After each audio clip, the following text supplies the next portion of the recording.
Hi, this is Aubrey Martin from Martin Family Real Estate Group at Keller Williams Sunset Corridor, and we are here for another part of our educational series, bringing to you lots of different professional partners that I work with on a daily basis to just talk about some of the things that we're seeing in real estate. And today we are here with my favorite inspector, Andrew from Slopeside Home Inspections. Thank you, Andrew, so much for being here today.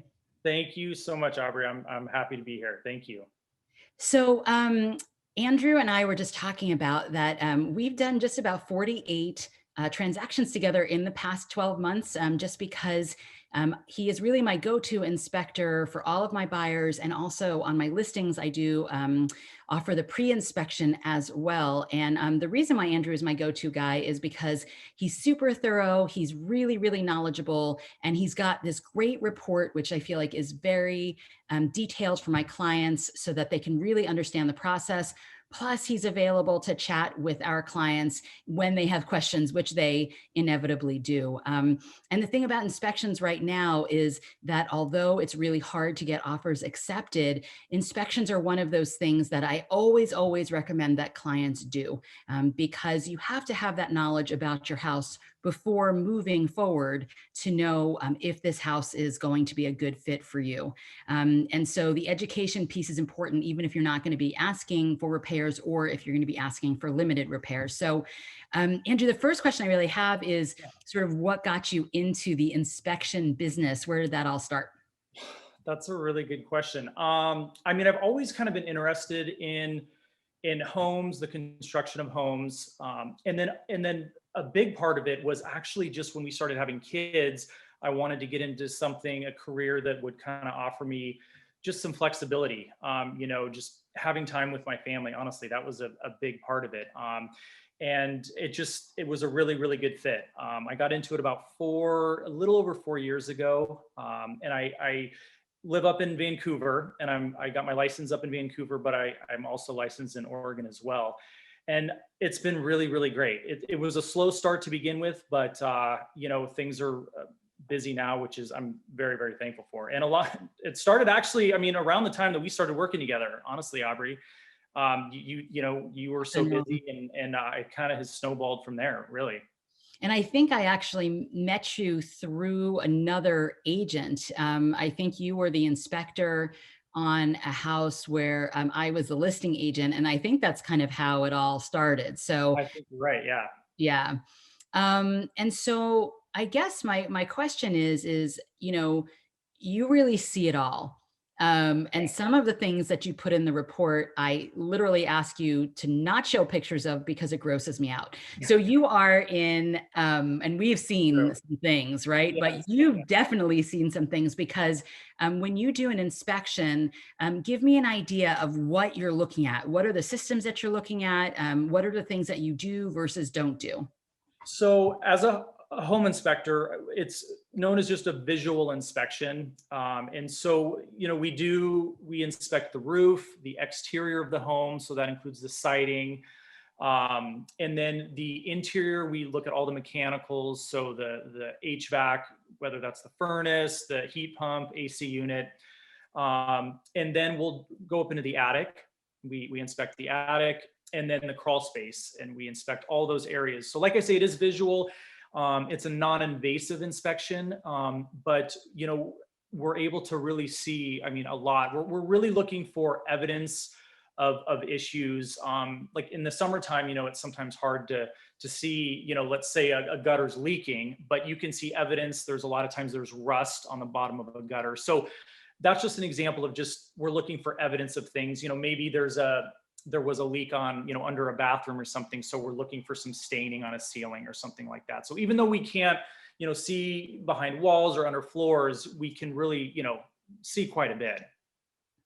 And so, what do you feel like are the things that are really important for homeowners to be looking at when they're looking at the report? I mean, you see, you're buying a new home, you get this 40-page report from Andrew, and so Yeah. there's a lot of pictures, there's a lot of stuff, there's a lot of there's a lot of big words, and Yes. so my question is when you're looking at a house, what are the things that you consider to be the big rocks, so to speak? So some of the big things I would say just in, the area we live in, Pacific Northwest, we get a lot of rain, it is water.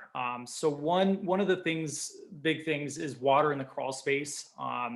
So obviously that's an area that people don't go into very often. So, and it's quite common to find a little bit of water in a crawl space, but really any considerable amount of water um, should be dealt with in the sense that, if there's quite a bit of water, that can, for one, it can cause mold.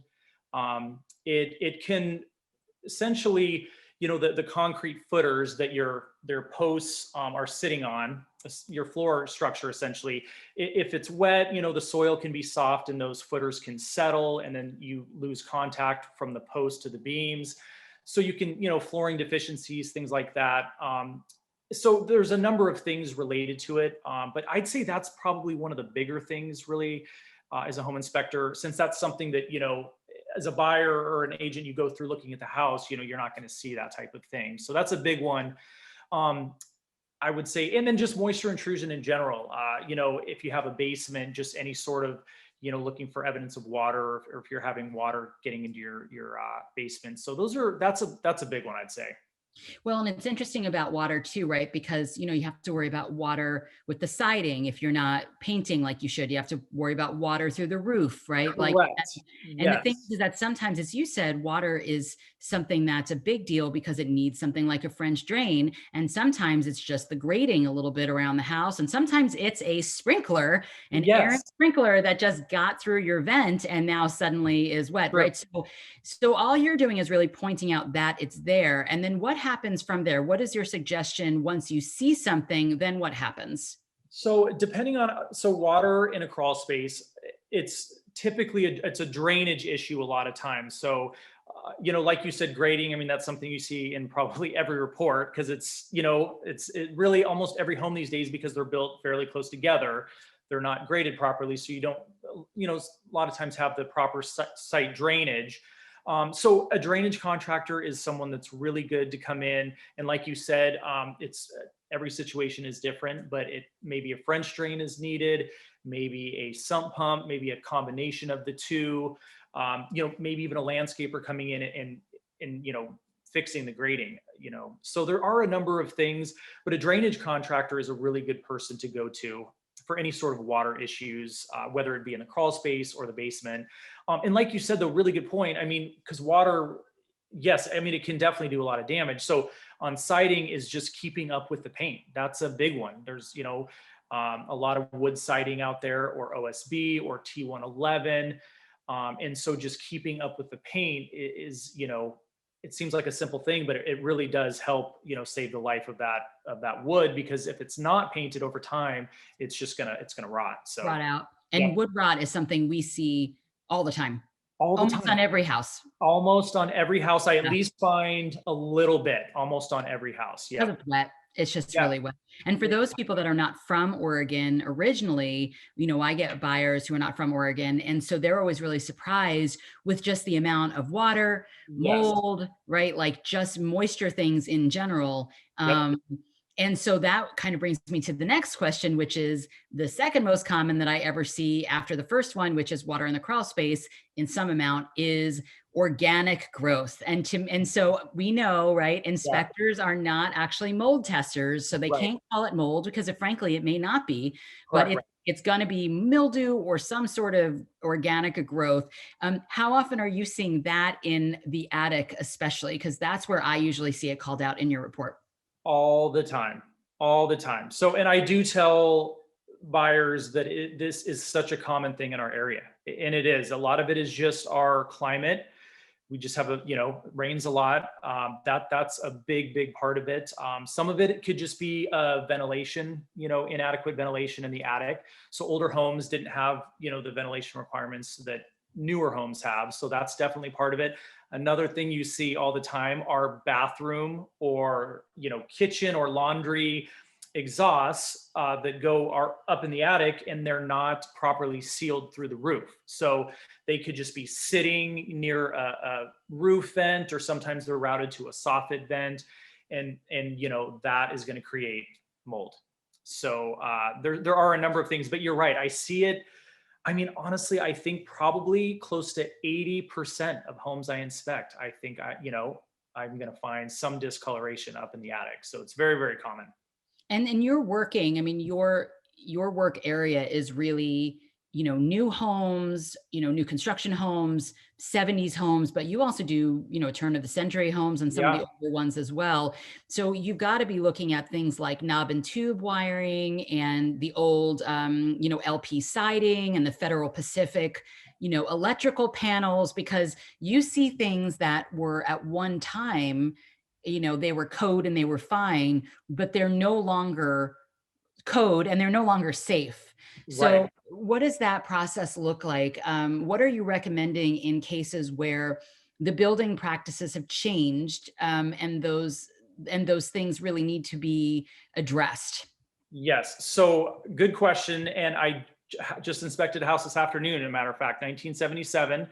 And there had been a Federal Pacific panel, but when these folks bought it, I think they bought it 6, 7 years ago, then they did upgrade the panel in 2018. So like you said, I do see those things fairly often because there's plenty of older homes in, our area.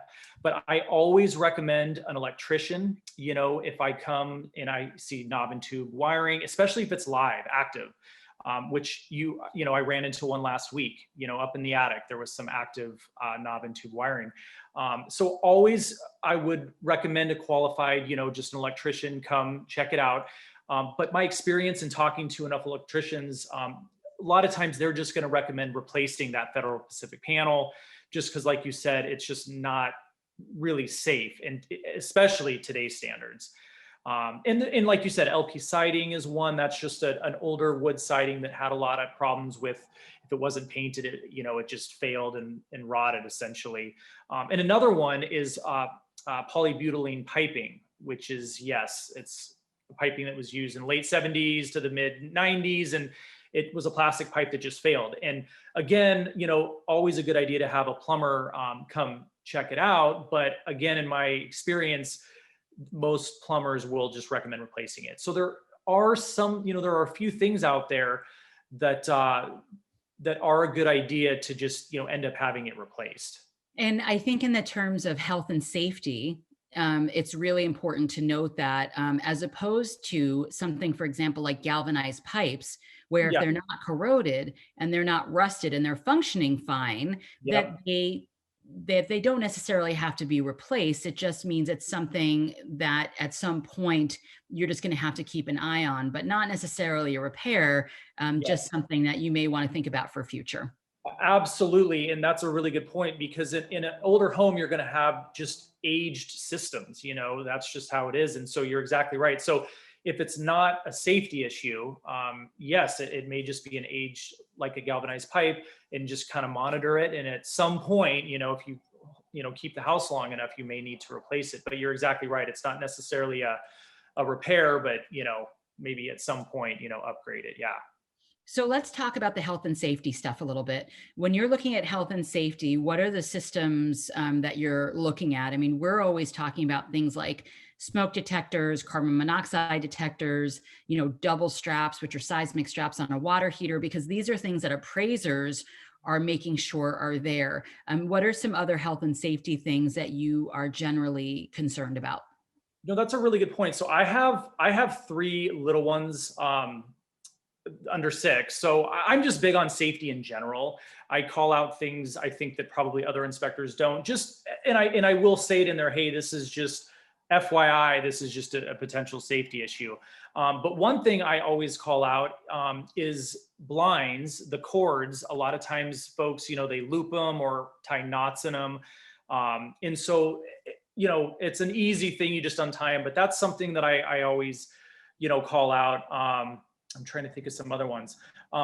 Even like on windows that are on the second floor of a home, I'll mention maybe, and I always do mention, if you have kids in the home, it's a good idea to have some kind of window stop or guide, so that it keeps the window, from opening more than 4 inches, type of thing. So there's a lot of, in my reports, I have them, the software is really great. It's a really clean, it's divided really nicely. And then I use color. to differentiate the different defects. And so safety is, I put in red. So anything to do with safety is in red. And a lot of them are little things and easy fixes, like blinds having loops, or a smoke detector that's past 10 years, So a lot of it are really easy fixes, but they're important ones. I know some of yours too. I'm very familiar with your reports. When the reverse sensor is not Okay. working Yes. correctly on the garage, your self-closing hinges that go to the garage Yes. from the house, the anti-tip bracket. Oh, Andrew, I know them all. Yes, gosh, you got it. Yes, you I got do. them already. Yes. I So do. those I are know all, a lot of them are, easy you call them fixes. out on every house, And so the thing I think is really interesting is that sometimes these are called out on new construction houses. And the Yeah. one thing I wanted to point out is that it doesn't mean necessarily that the builder has done something incorrectly. It's really what Andrew considers like best practice, Yeah. but if it's not a code issue, if it's something that they've done wrong that they have to repair, Yes. generally speaking, they're not going to fix that. And that I learned even from, I can't remember, what do you call that? Ballast, the thing that goes in front, The bollard, yes, in front of like a bollard, water right? heater That goes or in front of the water heater, yeah, or the furnace or whatever it is, so that your car doesn't like run into something. So many builders these days don't put them there, right. like, because it's not a code thing, but Andrew calls it all out. I do. You're exactly right, though. And that's a really good point. And I do, on new construction, explain that to the buyer, because you're exactly right.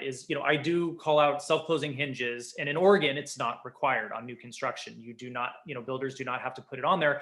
But from a safety standpoint, statistically speaking, a number of fires start in the garage because people, store whatever in garages. And so from a safety standpoint, it's a cheap, easy fix. And I do explain that, hey, this is just something that you can do as an upgrade, safety upgrade, but the builder's not going to do this because they're not required to. So yeah, that's a really good point. So And it sort of brings me to the thing that I love most about working with you, and the reason why I keep referring you is that you are really thorough, and buyers can be super freaked out by reports, and you will absolutely walk them through all of their questions and explain things. I have to say, I have not lost a buyer due to inspection in, I can't even tell you, I don't think I've lost one in the last 90 transactions or so, wow. because in general, I feel like, although you're thorough, they really feel much more empowered by the report by the end of your conversation, as opposed to Yeah. just fearful and overwhelmed. Yeah. Well, so one of the things I've learned over the years is how important it is to convey, because a home inspection report is information, right? So it's really important to convey that information in a way that your buyer understands, whether they don't know too much about a house. Maybe I'm dealing with a contractor, but you're exactly right, and it's so important to make contact and talk to them, because now everything's right, Zoom or if they're not coming to the inspection. I always want to call the buyer, because if I don't talk to them and they just see this report, like you said, they're pretty long, so it could be a little overwhelming. But that's why it's really important to have a conversation and to talk to them and just tell them, here are some things to maybe focus on, or these are kind of the more interesting things, or these are the things that deal with safety, and then here's all the other stuff that's really I'm going to find in any other home that I inspect. And so just know that when you're looking at the report, this stuff is just really, honestly, it's just normal stuff. Not to say that it's not stuff you want to fix, but it's just stuff I'm going to find, because if someone doesn't have that context, it could be a little overwhelming for sure. Well, and you were talking about things like maintenance, right? Like leaves in the gutters. Right. Your furnace filter needs to be changed. There's Right. your water spout is going a little slow. Your Right. water temperature on your heater is above 120 degrees. Like it's little Right. stuff that literally, it's just like a teeny little adjustment. Right. Everything is on there as it should be. Do you call out cosmetic stuff at all?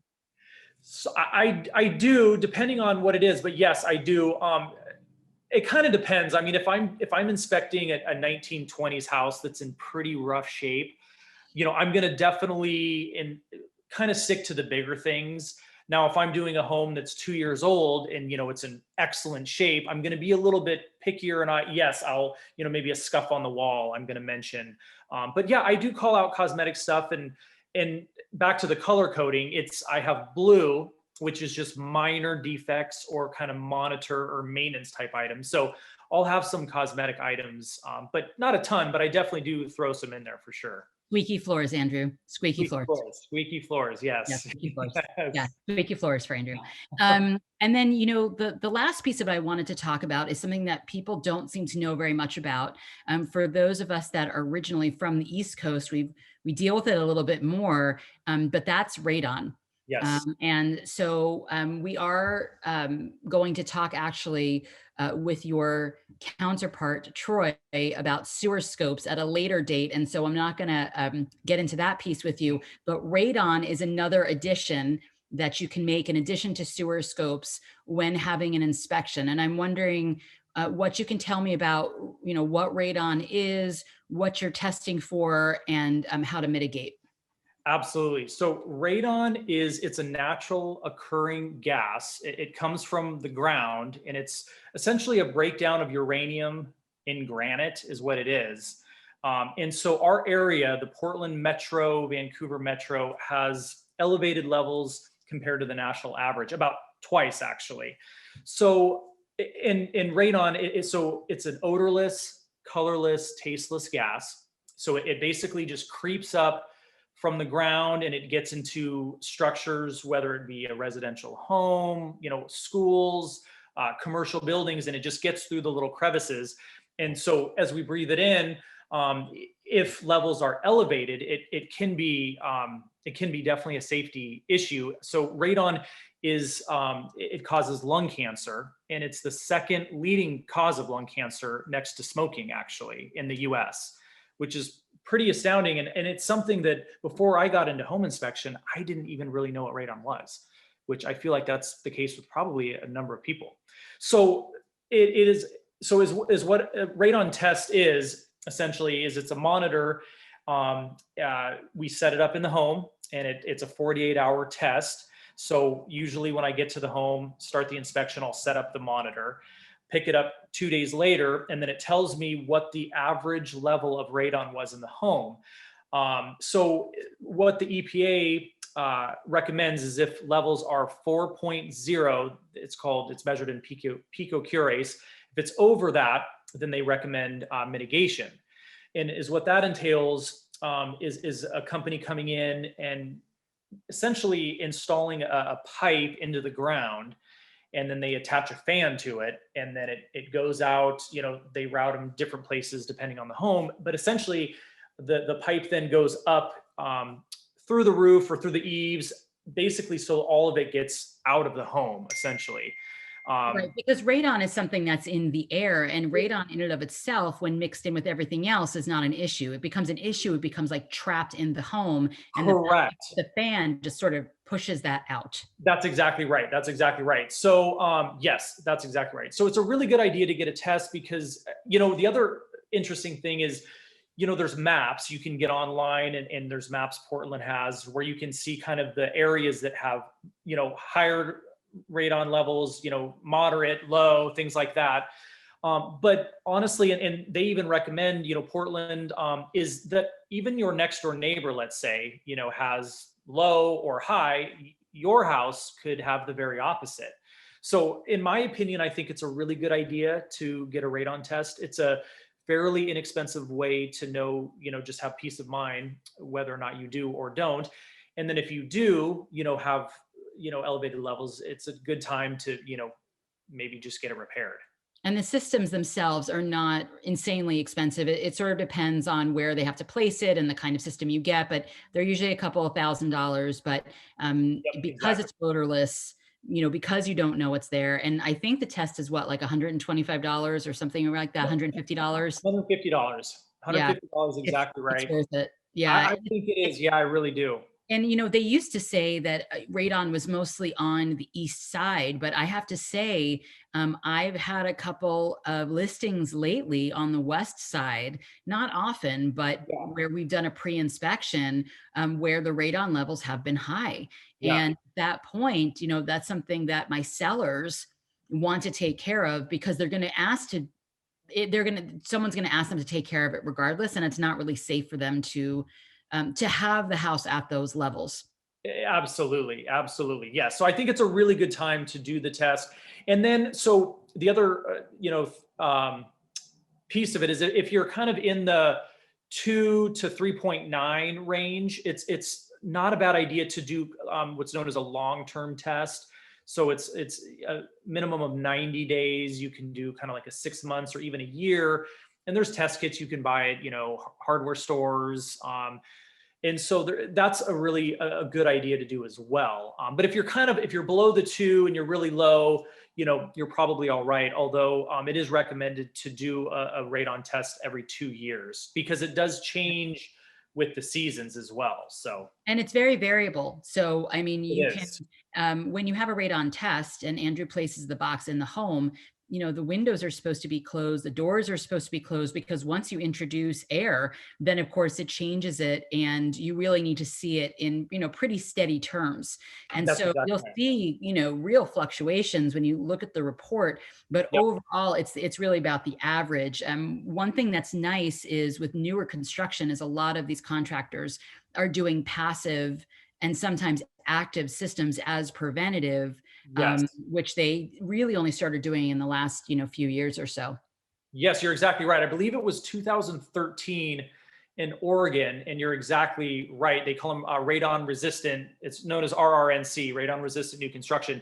And so there's 7 counties in Oregon that have required it since 2013. I do not have them memorized, but I know Washington is one of them. Multnomah, but yes, you're exactly right. And so is what that is it's essentially a pipe that if you did have elevated levels, then a fan could be added on, fairly easily. So it's essentially already all plumbed, ready to go if you did have elevated levels, which it's a really smart thing that they've done. Yeah. So I think that, overall inspection is really about the education piece. And then what you do with that education is step two, right? That's when you go and you find, or I help you find, a contractor, someone who is a specialty person, like an electrician or a plumber or a crawl space expert or a mold expert or whatever. But Andrew is sort of the eyes on the overall health of the home, and just to give you sort of all of the information so that you can make an educated decision on how to move forward. I know that it's really tempting in this market to waive everything, to donate plasma every week for a year to the sellers and all of that. But the thing is, in the end, the inspection is one of those things that in my mind should be pretty non-negotiable, with very few exceptions. So we have Andrew's information here on the side. And Andrew, I want to thank you for your time today and just for your excellent work through the years. It's always a pleasure. My clients have literally the best feedback I've ever received about service providers comes about you. So Oh, um, that's awesome. Thank you. I appreciate you. If you have any questions, please feel free to reach out to Andrew. If you're one of my buyers or my sellers, you will likely be meeting Andrew at some point anyway. And this is Martin Family Real Estate Group at Keller Williams signing off, and we will see you for the next educational series. Thank you so much. Thanks, Aubrey.